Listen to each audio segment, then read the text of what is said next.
Hello friends, मैं संदीप और आप देख रहे हैं एसपीजी गांव से शहर तक। आइए हम दिखाते हैं आज की सबसे बड़ी खबरें। मुंबई से सटा पालघर जिले का नालासोपारा शहर उस समय सुर्खियों में छा गया जब खबर आई कि नालासोपारा पूर्व के गांगड़ी पाड़ा के चौल में रहने वाली एक 28 वर्षीय महिला चमन देवी ने अपने प्रेमी मोनू विश्वकर्मा के साथ मिलकर बड़ी बेदर्दी से अपने पति विजय चौहान की हत्या कर दी और वारदात के अंजाम देने के बाद शव को घर में ही दफन कर दिया तथा हत्या के बाद शव को छिपाने के लिए अपने ही देवर से उसके ऊपर टाइल्स लगवा दी कि किसी को पता ना चले। वही तो उसकी पत्नी गुड़िया उर्फ चमन देवी से पूछा तो वह घर वालों को इधर उधर भगाती रही। कई दिन गुजर जाने के बाद विजय का भाई उसे ढूंढता हुआ आया और घर पर नाम बताकर गुमशुदगी का रिपोर्ट दर्ज करवा दी, जिसके तुरंत बाद अचानक विजय की पत्नी चमन देवी और मोनू विश्वकर्मा भी गायब हो गए। तब विजय के भाई ने शक के आधार पर घर में लगी नई टाइल्स वाली जगह खुदवाई। तब जाकर पता चला कि विजय चौहान की हत्या हो चुकी है और उसकी पत्नी एवं उसका प्रेमी फरार हो गए हैं। फिलहाल पुलिस ने कई टीमों की गठन की और तकनीकी जानकारी एवं मुखबिरों द्वारा सूचना के आधार पर दोनों ही आरोपियों को पुणे से गिरफ्तार कर लिया है, जिन्हें आज न्यायालय में पेश किया गया। वहीं इस दिल दहला देने वाली घटना को लेकर फिलहाल पुलिस स्टेशन के वरिष्ठ पुलिस अधिकारी जानकारी दी।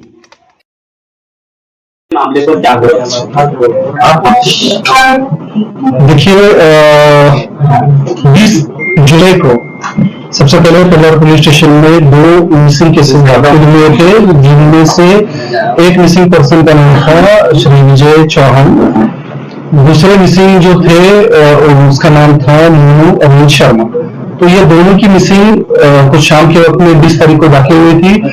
इसकी तफ्तीश इन्वेस्टिगेशन चालू था। उसी टाइम में 21 तारीख को मॉर्निंग सुबह से खबर मिली कि जो मिसिंग पर्सन जो मिसिंग व्यक्ति है वो मिसिंग व्यक्ति जहाँ पे रहते थे वो गांगली पाड़ा बाग में जो है गांगली पाड़ा वहाँ पे ओम साई वेलफेयर सोसाइटी है, मतलब चाल है। तो वो चाल में जो मिसिंग विजय चौहान थे उसके भाई और कुछ जो जान पहचान के लोग हैं वो घर में जाके उन्होंने वहाँ की जो टाइल्स थी तो टाइल्स ब्रेक करके कुछ वहाँ पे जरा खुदाई करने के बाद में उनको एक बैड स्मेल जो है वो एकदम से आया। इसके वजह से उनका डाउट जो है उसके ऊपर में ज्यादा गया और उन्होंने तुरंत कोलार पुलिस स्टेशन को इसके बारे में जानकारी दी। जानकारी देने के बाद में कोलार पुलिस स्टेशन के वरिष्ठ पुलिस निरीक्षक जितेंद्र वेंकोटी, उनके साथ में पुलिस निरीक्षक विनोद रात और उनकी पूरी टीम जो है वो तुरंत घटनास्थल रवाना होकर घटनास्थल की जांच करने के बाद में उनको ये अंदेशा हुआ कि यहाँ पे कुछ न कुछ गंभीर घटना हुआ। तुरंत उन्होंने यहाँ के लोकल जो मजिस्ट्रेट है तहसीलदार, उसके साथ में हमारी फॉरेंसिक टीम और पंच विटनेस वगैरह सब देखे उस जगह पे जाके जो जमीन के अंदर में जो मिट्टी ये थी वो खोद के निकालने के बाद में वहां पे एक बॉडी हमको रिपोर्ट है। जो बॉडी जो मिसिंग पर्सन दाखिल हुआ था विजय चौहान इनकी है। इस तरीके से उनके जो सगे भाई है इन्होंने पहचान कर आइडेंटिफाई कर लिया था। इसके बाद में इस घटना की गंभीरता को देख के तुरंत कोलार पुलिस स्टेशन में जो गुना रजिस्टर क्रमांक है 408/2025 जो भारतीय न्याय संहिता की अलग अलग धारा जिसमें 103, 1, 238 और 35 के तहत तुरंत मामला दर्ज करके जो इन्वेस्टिगेशन है आगे का इन्वेस्टिगेशन के लिए हमारे माननीय police commissioner sir Niket Kaushik sir और इसके साथ में अपर पुलिस आयुक्त श्री दत्तात्रेय शिंदे सर इनके मार्गदर्शन में अलग अलग टीम्स का निर्माण करके अलग अलग जगह पे आरोपियों की पकड़ के लिए तुरंत रवाना कर दिए गए। जिसके बाद दूसरे दिन जो हमारा कुछ टेक्निकल जो विश्लेषण था उसके हिसाब से पुनः जिसमें खड़पसर करके एरिया है वो जगह पर उनके होने का हमको कुछ अंदेशा हुआ। उसके बाद हमारी जो टीम है वो पूरा एरिया जब छान रही थी उस टाइम में ये जो आरोपी हमारे टीम के नजर में आए, तुरंत उनको काबू में लेके वहां पे लाने के बाद आज सुबह करके माननीय न्यायालय के पास में समक्ष उनको खड़ा किया गया और इन्वेस्टिगेशन के लिए माननीय न्यायालय ने उनको 30 तारीख तक मतलब 7 दिन की पुलिस कस्टडी रिमांड दे दी गई। सर हत्या का कारण क्या था?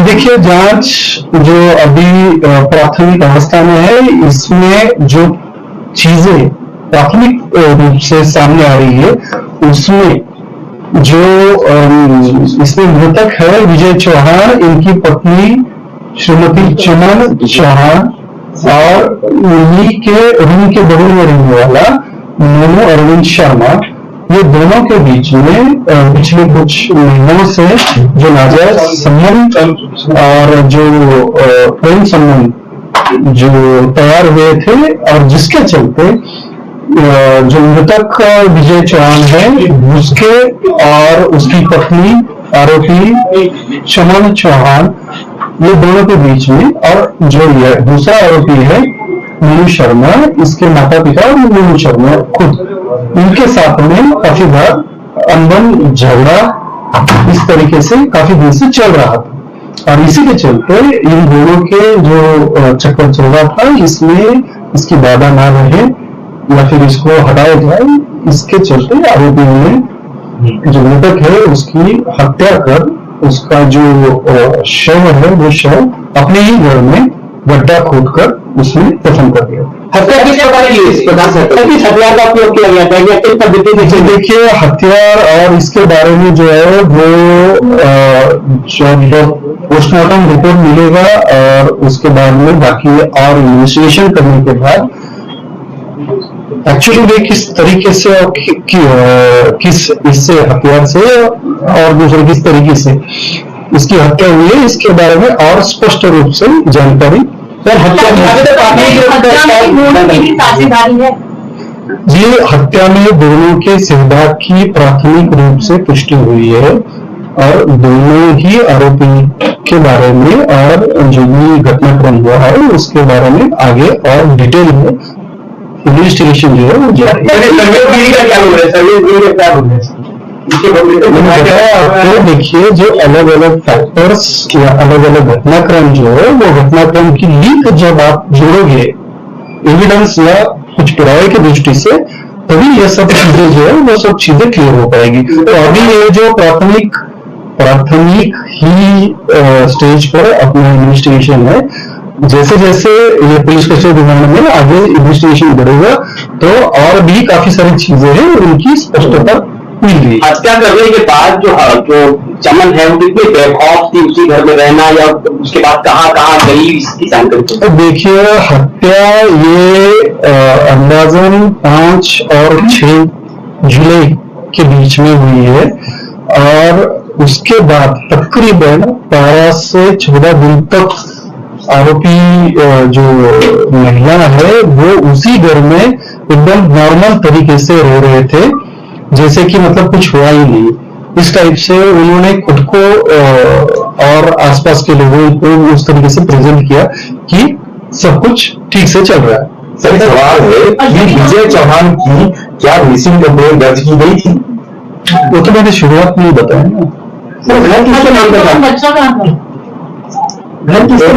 जो है ये सब चीजें आप जो ये है वो बच्चा कहाँ था जिस समय हत्या हुई और बच्चे की क्या जानकारी? देखिए जब देर रात उनकी हत्या की गई उस टाइम में बच्चा उन्हीं के घर में था, कहीं बाहर नहीं था और दूसरे दिन जब वो गड्ढा खोदकर उसमें कर रहे थे तो उस टाइम में कुछ देर के लिए वो जो बच्चा है वो अपने स्कूल गया था और उसके बाद में फिर वो अपने घर पे ही रहा है। मृतदेह को कहाँ रखा गया था हत्या के बाद? हत्या के बाद में मृतदेह उन्हीं का जो सोने का पलंग मतलब जिसपे सोते है वो जो बेड है, बेड के ऊपर में ही मतलब उसके ऊपर में चादर वगैरह वो सब काफी सारा कपड़ा वगैरह डाल के लपेट के वहीं पे रखा गया था। और ये सब काम होने के बाद, गड्ढा होने के बाद में फिर उसमें ये जो 5 साल का लड़का है इनका, तो वो लड़का वहां पे स्पॉट हुआ। होने के बाद में जो हमारे PSI भोगले करके है, उन्होंने देखने के बाद थोड़ा सा उनको जैसे डाउट हुआ। उसके बाद में थोड़ा सा इधर देखने के बाद ये जो आरोपी महिला है चमन चौहान, तो वो अपने सर के ऊपर में दुपट्टा ओढ़कर वहां से निकल रही थी। तो निकलते समय में अचानक मतलब हवा या किसी वजह से हुआ होगा, लेकिन वो जो दुपट्टा है थोड़ा सा उनके सर से सरक गया था, जिसके कारण वो एक सेकंड का जो है वो चेहरा हमारे ऑफिसर को देखने को मिला। जिसके बाद क्योंकि हमारे उनकी तस्वीर जो थी हमारे ऑफिसर के पास थी, और तुरंत हमारे ऑफिसर ने जो बच्चा और वो आरोपी महिला है उनको तुरंत पहचान लिया। उन्हीं के साथ में ये जो दूसरा आरोपी है वो भी था, तो तुरंत हमारी टीम ने निकलकर उनको काबू में ले लिया। इस हत्या को किस तरीके से अंजाम दिया गया? क्या किसी धारदार हथियार का इस्तेमाल किया गया है? ऑलरेडी इसके बारे में मोनू शर्मा का बैकग्राउंड बताइए सर। देखिए, मोनू शर्मा एक BSc IT के अच्छे कोर्स में तीसरे साल मतलब तीसरे वर्ष में पढ़ाई कर रहा था। एकेडमिक काफी अच्छा है उसका, काफी तेज